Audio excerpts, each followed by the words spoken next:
آپ جب نبی کریم صلی اللہ علیہ وسلم کی زندگی کو پڑھتے ہو, he is having a lovely life.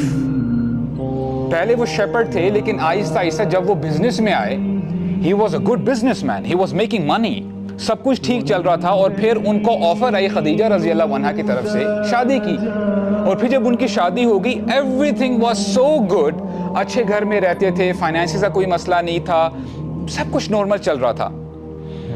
اور ان کا جو کیریکٹر تھا مکہ میں, وہ مشہور تھے کس ٹائٹل کے ساتھ؟ صادق الامین. اب دیکھیں یہ ان کے کیریکٹر تھے. سب لوگ کہتے تھے کہ آپ بہت سچے ہیں, سب سے زیادہ سچے ہیں, اور لوگ اپنی امانتیں ان کے پاس رکھوایا کرتے تھے. He was the beloved. جیسے آپ آج کے ٹرم میں سمجھ لیں, for example today is the day of social media, right? جو زیادہ پاپولر ہوتا ہے eventually, I mean he is having a good life. جب وہ گھر سے باہر نکلتا ہے, لوگ السلام علیکم, کیا حال ہے جی, I'm your fan, اور یہ اس طرح کی چیزیں. رسول اللہ کے اس وقت بہت زیادہ فینس تھے. Everyone loved him. کوئی ایسا شخص نہیں تھا جو ان کو تھمز ڈاؤن دیتا تھا, نہیں. نوٹ کریں کہ پرابلمز کب سٹارٹ ہوئی. جیسے ہی رسول اللہ پر وحی نازل ہونا شروع ہوئی, جب انہوں نے لوگوں کو یہ کہنا شروع کیا لا الہ الا اللہ, the problem started. اور رسول اللہ کو صلی اللہ علیہ وسلم پہلے سمجھ میں نہیں آئی. when he told خدیجہ رضی اللہ عنہا کہ مجھے یہ میسج ملا ہے, جب وہ غار ہرا سے آئے, تو خدیجہ رضی اللہ عنہا نے فرمایا کہ آپ گھبرائیں نہیں, میں آپ کو ورقہ بن نوفل کے پاس لے کے جاتی ہوں. he is a knowledgeable person. وہ آپ کو بتائیں گے کہ کیا سچویشن چل رہی ہے. ورقہ بن نوفل بتاتے ہیں کہ یہ وہی میسج ہے جو پہلے انبیاء کو بھی ملا تھا. اور اے محمد صلی اللہ علیہ وسلم, کاش کہ میرے پاس اس دن اسٹرینگتھ ہو, میں آپ کو سپورٹ کروں جب آپ کے رشتہ دار, آپ کے اپنے فالوورز آپ کو آپ کے گھر سے نکال دیں گے, آپ کو مکہ سے باہر نکال دیں گے. اور یہ بڑا ہیوی مومنٹ تھا رسول اللہ کے لیے صلی اللہ علیہ وسلم. وہ پریشان ہوتے ہیں, کہتے ہیں یہ کیسے ہو جائے گا, آئی ایم ویری فیمس ان مکہ, لوگ تو مجھے محبت کرتے ہیں, میرے سے محبت کرتے ہیں, اور مجھے صادق امین کہتے ہیں. اور ان کے مائنڈ میں یہ تھا کہ جب میں اپنا میسج لوگوں کے سامنے رکھوں گا, لوگ تو ہنستے ہنستے اسلام قبول کر لیں گے. لیکن آپ کو پتہ ہے کہ رسول اللہ کے ساتھ کیا ہوا صلی اللہ علیہ وسلم. یہاں تک کہ جب مکہ والوں نے مکہ میں نہیں رہنے دیا, رسول اللہ واز ٹریولنگ ٹورڈز مدینہ, تو پیچھے بڑا ہی واز ہارٹ بروکن. خانہ کعبہ کی طرف دیکھتے ہیں, کہتے ہیں کہ مجھے تجھ سے بڑی محبت ہے, میں کبھی نہیں چاہتا کہ میں تجھے چھوڑ کے جاؤں, لیکن تیرے جو یہاں پہ رہائشی ہیں مجھے یہاں پہ رہنے نہیں دیتے, I have to go. رسول اللہ خوش نہیں تھے مکہ کو چھوڑ کے. اور پھر کیا مکہ والوں نے چھوڑ دیا؟ نہیں. بدر ہوتی ہے, بدر میں آئے, حالانکہ مسلمانوں کے پاس نہ کوئی صحیح اکوپمنٹ تھی, نہ ایمونیشن تھی, they had nothing with them. کچھ بھی نہیں تھا, ڈنڈے تھے, they were not prepared. بدر ابھی ختم ہوتی ہے, اس کے بعد اگلے سال دوبارہ آ جاتے ہیں, چڑھائی کرتے ہیں, غزوہ احد ہو جاتی ہے. اور غزوہ احد میں کتنا نقصان ہوتا ہے مسلمانوں کو, کوئی ایسا گھرانہ نہیں بچتا جہاں پہ رونے کی آوازیں نہیں آ رہی ہوتی. اس کے بعد احزاب, اس کے بعد جب صلح حدیبیہ ہوتا ہے,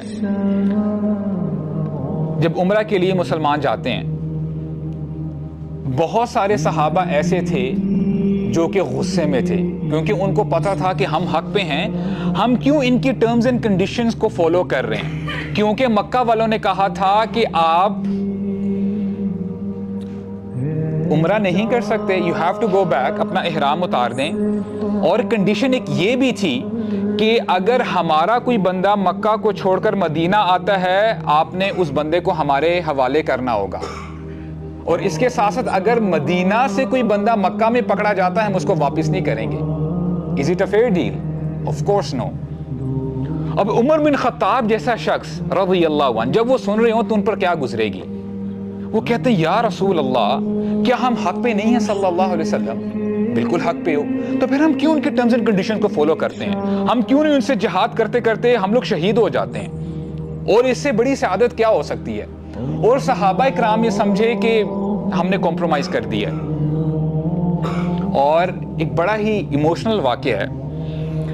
ابھی یہ جو پیس ٹریٹی ہے حدیبیہ کی، صلح حدیبیہ بھی لکھی جا رہی ہے. ایک صحابی ہیں ابو جندل، ہم نے ان کی بایوگرافی پڑھی بھی تھی. ان کے جو فادر ہیں he was a non Muslim at the time, اور یہ ابھی رسول اللہ صلی اللہ علیہ وسلم کے ساتھ ابھی وہ ایگریمنٹ لکھ رہے ہیں. ابھی یہ ٹرمز اینڈ کنڈیشنز لکھی جا رہی ہیں کہ ہمارا کوئی بندہ آپ کے پاس آئے گا تو آپ نے واپس لوٹانا ہے. اور لو اینڈ بیہولڈ یہ جو شخص ہے نان مسلم، انہی کے بیٹے ابو جندل وہ صحابی ہیں.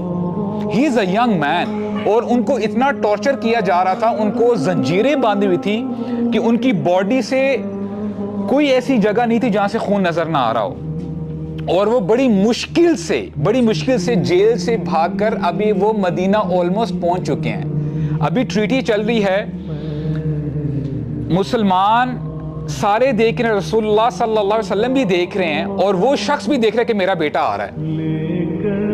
تو وہ شخص کہتا ہے کہ ہم نے جو ٹریٹی لکھی ہے، جو ایک کلوز ہے، ہم سٹارٹ کریں گے اس بندے کے ساتھ. یہ بندہ آپ کے پاس آ رہا ہے، اس کو ہمارے پاس لوٹا دیں.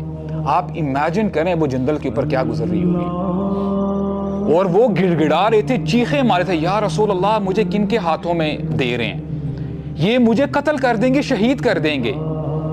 اور ہمارے نبی پہ کیا گزر رہی ہوگی. ہم نے پیکٹ کر دیا ہے، اور مسلمان وہ ہوتا ہے جب وہ زبان دے دے وہ واپس نہیں ہٹتا. This is the true essence of Muslim. اور ابو جندل واپس گئے.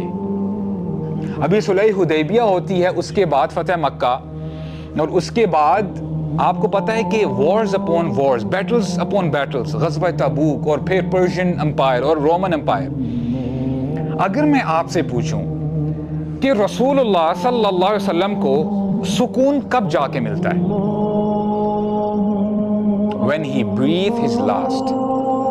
جب وہ اس دنیا کو چھوڑ کے گئے تب ہی ساری پریشانیاں ختم ہوئی.